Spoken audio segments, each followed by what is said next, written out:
yafqahu qawli. Raditu billahi rabba wa bil islami dina wa bi Muhammadin nabiyyan wa rasulah. Rabbi zidni ilman nafi'ah warzuqni fahma.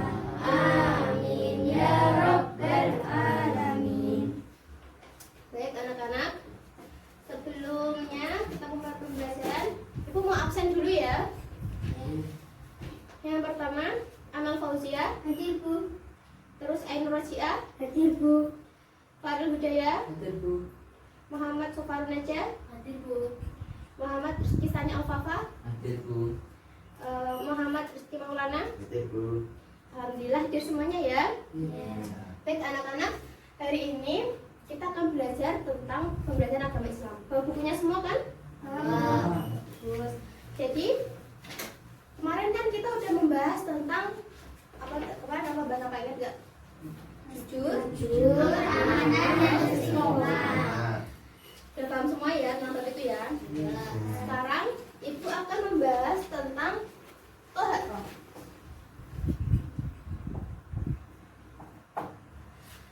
Ada yang tahu gak toharo itu apa? Tahu gak?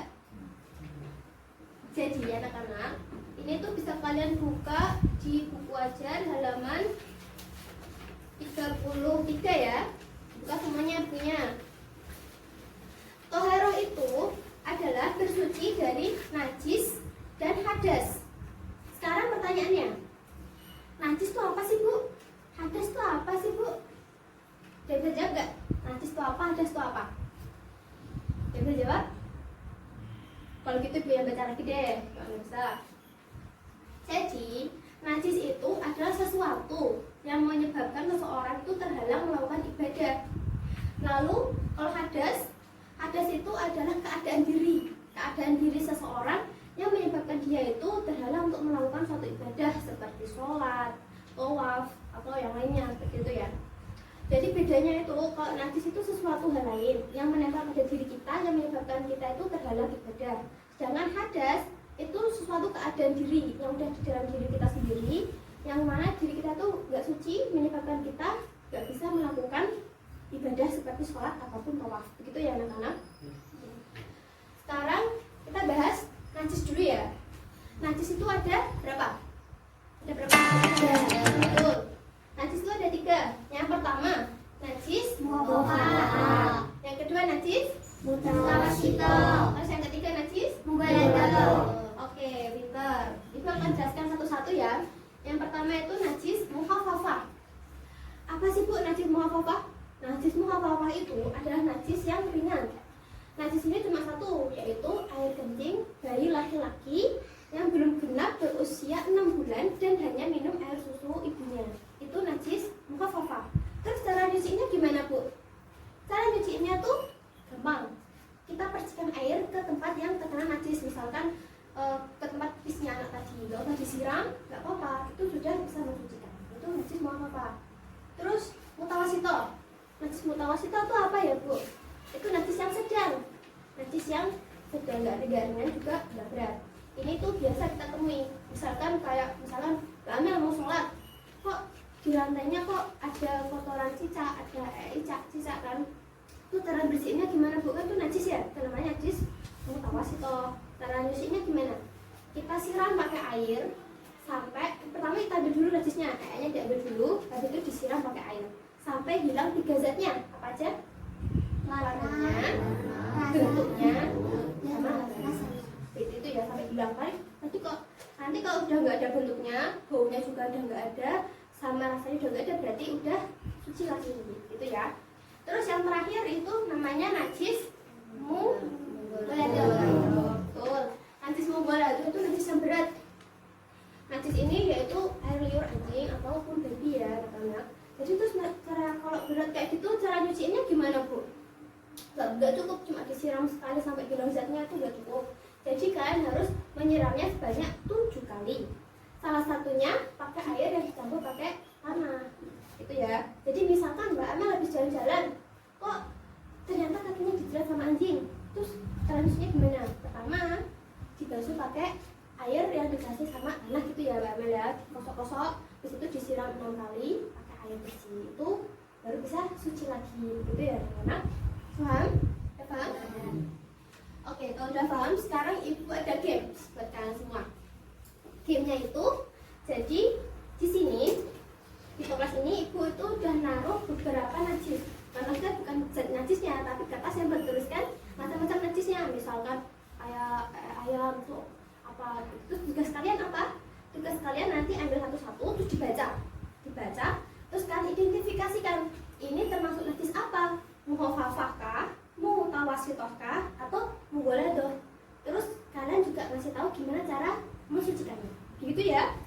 Oke, kita mulai dari Mbak Amel. Sini Mbak Amel. Baca ya. Percikan air kencing pada baju. Itu namanya najis apa? Najis mutawas. Betul. Terus tradisinya gimana Mbak Amel? Dengan menyiram memakai air sampai hilang tiga setnya. Bentuk, warna, dan rasanya. Betul sekali. Oke Mbak Amel, silakan duduk. Tepuk tangan buat Mbak Amel. Selanjutnya bersiap. Ambil bersiap. Sini baca.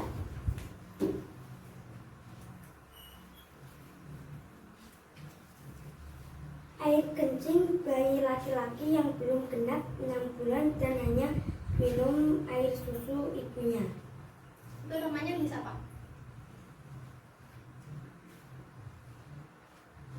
Ayo. Najis Mukhafafah. Iya, terus gimana cara nyisinya? Dengan menggunakan mempercikan air di tempat yang terkena. Iya betul, bagus sekali. Silakan duduk Mbak Cia. Sekarang Mas Farel ya. Silakan maju. Udah satu ya. Oke, dibaca nih teman-temannya. Sini Mas. Bekas jeratan anjing, Apa itu namanya? mughaladah, Ya, terus cara nyisinya gimana? dengan menyiram air sebanyak 7 kali, salah satunya menggunakan tanah. Betul sekali. Silakan duduk Mas Farel. Sekarang Mas Raja, silakan Mas Raja. Silakan diambil Mas Rizky. Ayo dibaca.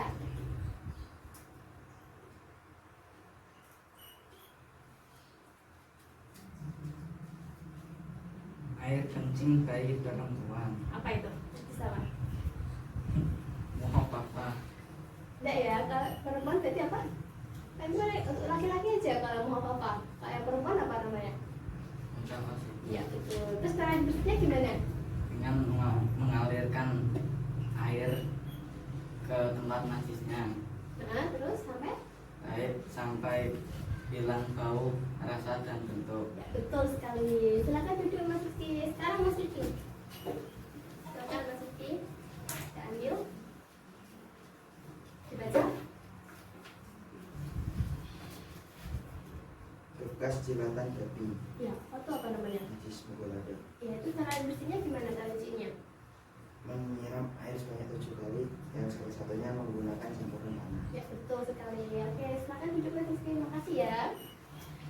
Jadi tadi ada satu ya, satu yang silakan buat kalian. Itu gantinya bayi perempuan. Kalau tadi kan khusus bayi mukhafafah itu khusus buat bayi laki-laki. Kalau perempuan walaupun dia berusia 6 bulan, belum genap 6 bulan dan hanya minum air susu ibunya, tetap itu najisnya mutawasithah. Nggak bisa disebut najis mukhafafah. Itu ya anak-anak. Ada pertanyaan? Gak ada? Udah paham semua ya? Oke, kalau gitu kita lanjut bahas tentang hadas. Oke, kita bahas hadas ya. Hadas itu kan ada dua. Yang pertama hadas kecil, yang kedua hadas besar. Sekarang ibu mau kalian dibagi menjadi dua kelompok. Ini kelompok satu, oke? Kelompok barisnya Mbak Jen ini kelompok satu. Terus kelompok barisnya Mbak Amel kelompok dua. Kelompok satu nanti kalian membahas tentang hadas kecil. Kelompok dua nanti bahas tentang hadas besar ya, oke? Jadi apa yang perlu kalian diskusikan dalam kelompok? Ibu mau kalian mendiskusikan apa saja sih yang menyebabkan seseorang bisa mendapatkan hadas kecil. Untuk yang hadas kecil, kalau untuk yang hadas besar, apa saja yang menyebabkan seseorang itu bisa mendapatkan hadas besar. Dan cara untuk mensucikannya ya anak-anak, begitu ya.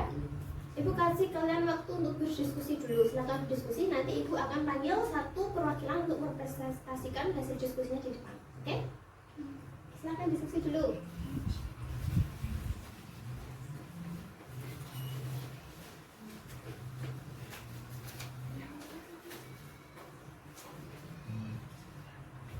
Oke, udah siap? Udah siap belum? Udah siap? Oke, kalau begitu untuk yang pertama kali kelompok 1 dulu ya, untuk presentasikan. Siapa yang mau presentasikan? Dari kelompok 1 siapa yang mau presentasikan?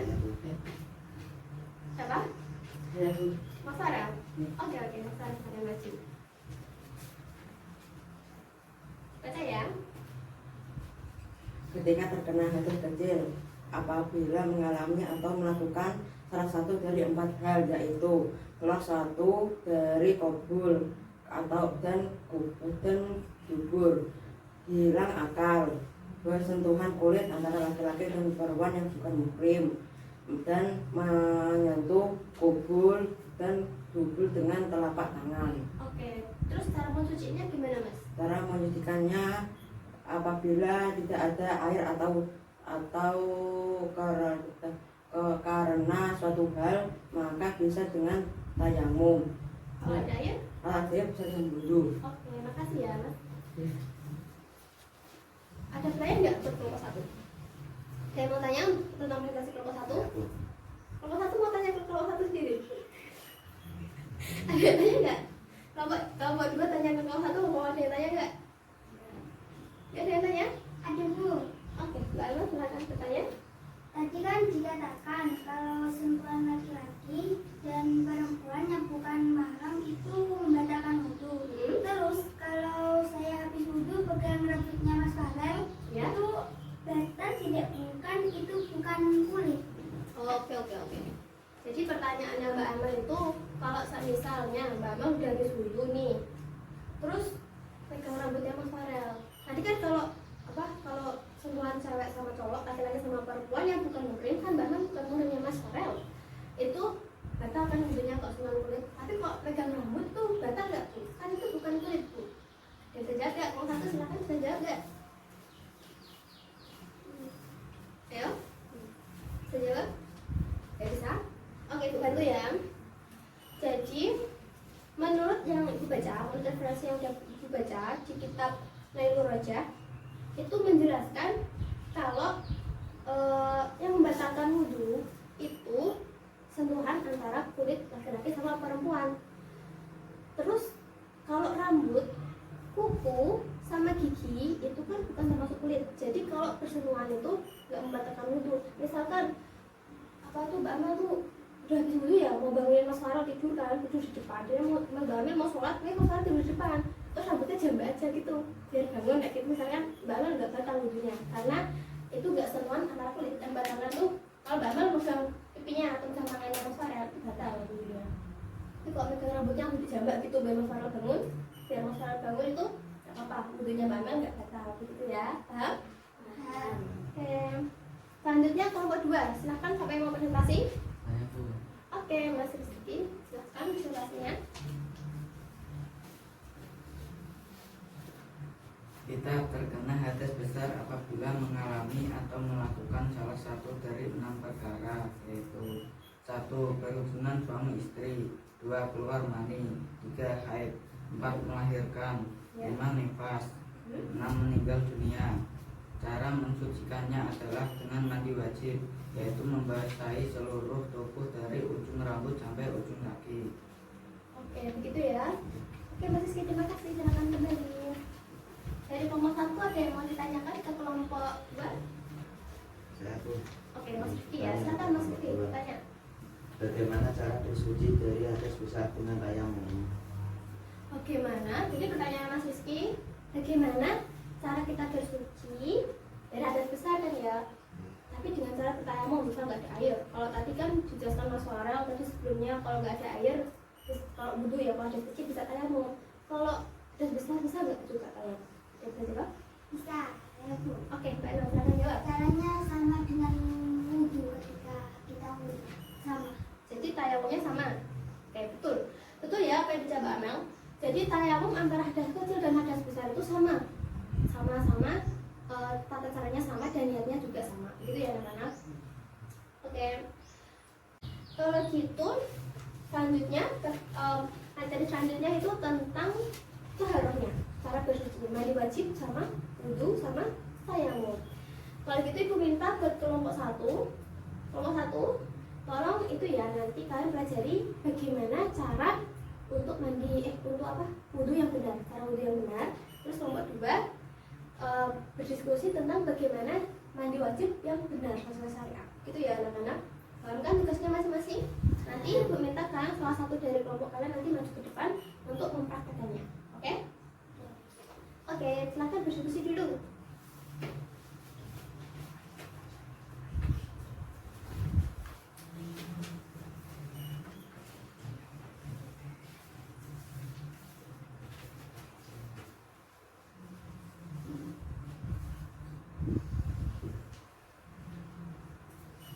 Udah cukup waktunya?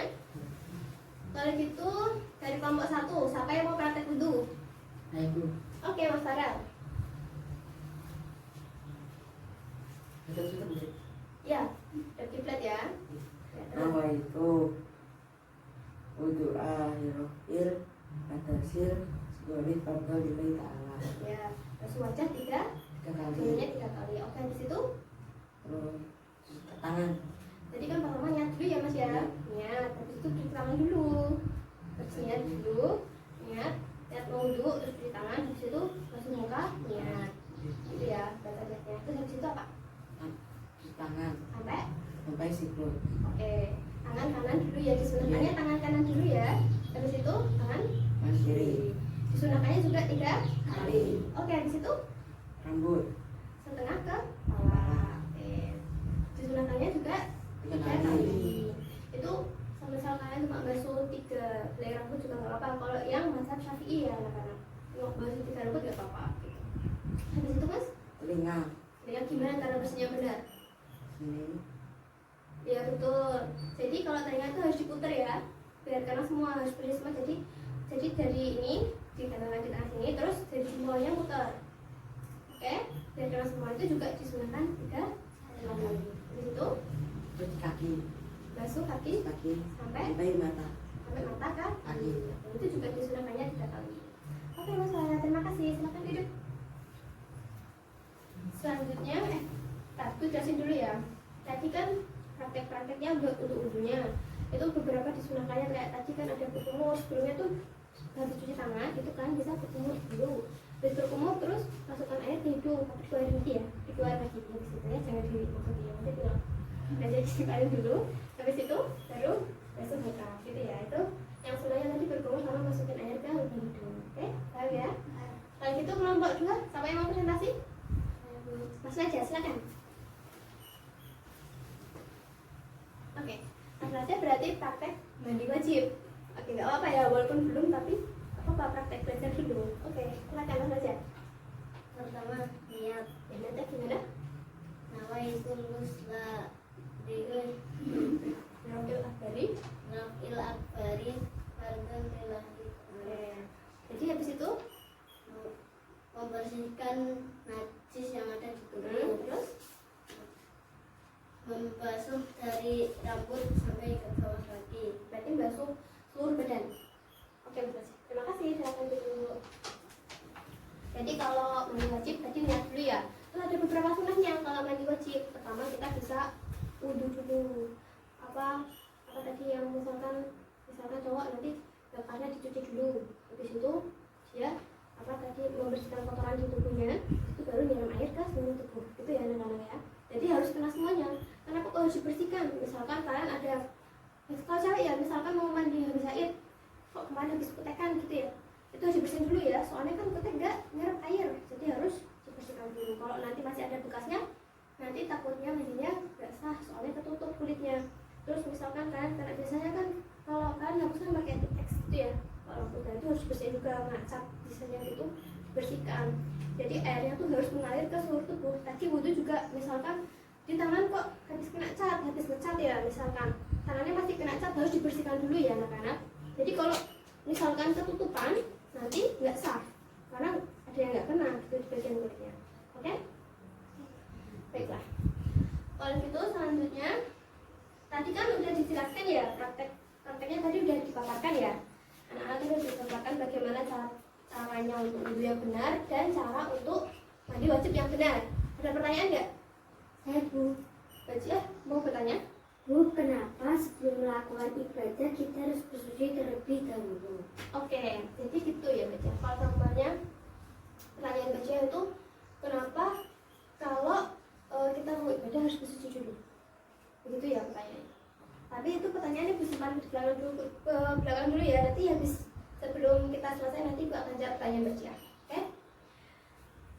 Kalau gitu kita masuk ke bab tayamum dulu ya. Tayamum. Tadi kan udah dijelaskan. Itu kan kalau mandi wajib ada air, kalau wudhu ada air. Kalau sekarang kalau nggak ada air Bu, mau wudhu gimana caranya? Yang bisa itu kan namanya kita bisa pakai tayamum. Oke. Saya bisa nggak praktek tayamum? Depan. Perkenalkan ke teman-temannya. Saya bisa? Kalau nggak bisa ibu yang praktek ya. Jadi gini, kalau kalian mau tayamum itu misalkan kalian naik bus atau naik pesawat gitu ya, atau naik kereta lah, yang mungkin yang kereta nggak mungkin berhenti kan ya. Jadi kalian harus tayamum dulu. Itu gimana Bu caranya? Jadi kalian itu duduk dulu ya, misalkan di kursi depan kalian tuh ada kursi. Jadi tapi ada syaratnya dulu ya, kalau mau tayamum tuh ada syaratnya. Jadi kalian itu benar-benar nggak ada air dan kalian udah usaha untuk mencarinya tapi nggak ada. Misalkan tapi kalau misalkan kita naik kereta di sebelahnya di luar kereta ada air kan sama aja kita juga nggak bisa menggapai kan ya. Misalkan itu tuh kayak gini, kita tuh tidak bisa mendapatkan air. Kita udah mencari berusaha tapi nggak bisa mendapatkan. Misalkan kalau kita di sini terus di rumahnya di masjid sana ada air, di sini nggak ada air, tapi kan bisa ke masjid ya kan, harus ke masjid, itu tetap wajib ya, tetap kan harus cari air dulu. Tapi kalau misalnya kalian sakit berbaring dan nggak bisa bergerak, padahal di sampingnya ada air, kan mau sholat kan, udah masuk sholat, di sampingnya tuh ada air tapi kan nggak bisa menggapai, kan nggak bisa nyentuh air. Kalau kalian menggapai itu nanti kalian bakal jatuh atau bakal sakit, itu juga boleh tayamum begitu ya. Itu definisi dari tidak bisa memperoleh, seperti itu ya anak-anak. Terus tayamum gimana Bu? Misalkan kalian duduk ya, terus depannya ini kan ada kursi depan kalian ambil sini, debunya kalian ambil, ketok-ketok dulu, itu dibasuh ke wajah, diusapkan ke wajahnya sekali aja. Ambil basahnya, niatnya itu nawa itu, terus nawa itu saya rumah, terus ibadah sekolah, terus padahal dibuka aja ya. Itu kalian musap itu, ambil lihat itu. Habis itu habis musap wajah kan cuma sekali, debunya diketokkan ya, debunya harus dikeluarin dulu, diketokkan dulu kan bersih. Habis itu ambil debu lagi, sekarang basuh tangan. Jadi kita tangannya itu dua, sini sama sini, ya bagi ya. Tangan gini, ini tangan ini kan udah dapat debu tadi kan, ketok-ketokan dulu kan. Habis itu gini anak-anak, set sampai sikut ya. Ini kan masih kayak gini, ini kan berarti kan belum istiqmal nih, ini masih suci kan debunya, belum kepakai. Terus ini set gini, jempol ketemu jempol, oke? Sini juga ini set, terus set gini ya, jempol ketemu jempol. Jadi kan tadi kan gini kan ini masih suci, jadi kan kalau kalian gini ini kan debunya masih suci ya, belum ke pegang, berarti belum istiqmal. Buat satu kali sholat ya anak-anak. Jadi kalau sholat zuhur kalian tayamum, terus mau sholat asar lagi kan udah tayamum tadi, nggak usah tayamum lagi lah, nggak bisa, harus tayamum lagi seperti itu ya. Tayamum untuk satu kali sholat. Terus misalkan kalian mau sholat asar, ternyata udah sholat ya, udah ke rakaat kedua hujan, sholatnya batal, otomatis sholatnya batal dan kalian harus wudhu pakai air hujan tadi, gitu kan? Oke. Ada pertanyaan nggak tentang taharah? Kalau mau tanya nggak apa, pasti jawab. Pertanyaan nggak terbuka lu pasti jawab, nggak apa-apa. Ada yang mau tanya? Nggak ada, oke.